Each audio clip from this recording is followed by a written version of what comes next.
Muling tumaas ang inflation rate o presyo ng mga pangunahing bilihin at serbisyo sa Canada nitong Mayo.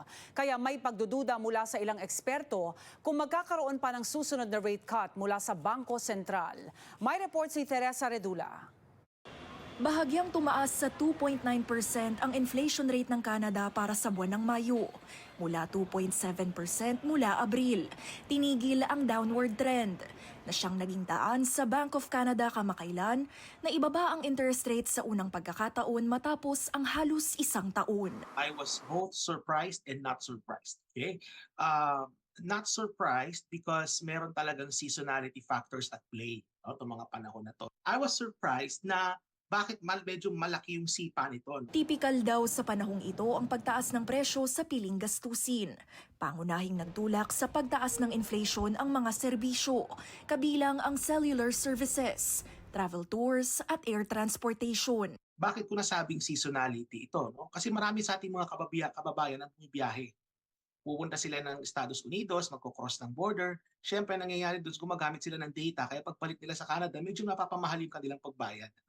Hindi lang yon, yung mga discount sa mga plans ng mga nagdaang buwan, natapos na yung mga discount na yon. So, ang nangyari is bumabalik na ito doon sa dati nitong dapat na presyo. Sa transportation, alam naman natin na itong Mayo, simula na po ito ng summer months. No? Marami na sa ating mga kababayan ay nag-road trip na, naghahanda na sa kanilang pagbabakasyon, pupunta na sa mga cottage, at nakakalikha po ito ng demand sa transportation at sa mga iba pang mga commodities. Sanhi rin sa pagtaas ng inflation rate ang presyo ng upa, na tumaas ng 8.9% kumpara sa 8.2% noong Abril.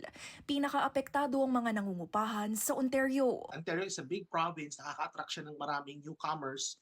That affects yung demand sa rental units, and considering na yung supply ng rental units medyo hindi nagbabago eh.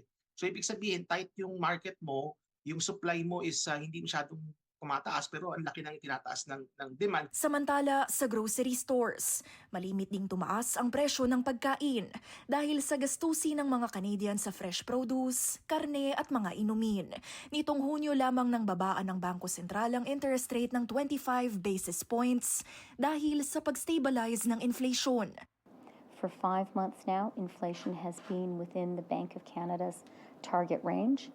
That is good news, but we have more work to do so that we can support the Bank of Canada in lowering rates. Big deal po yan dun sa ating mga kababayan na gustong bumili ng bahay. At big deal din po yan dun sa ating mga kababayan na up for renewal yung kanilang mga mortgages. Sa akin pong opinion, bilang ekonomista, makikita po natin na hindi ito babaguhin ng Bank of Canada yung kanilang interest rate. Nakatakdang ianunsyo ng Bank of Canada ang susunod na interest rate sa katapusan ng Hulyo. Teresa Redula, Omni News, Toronto.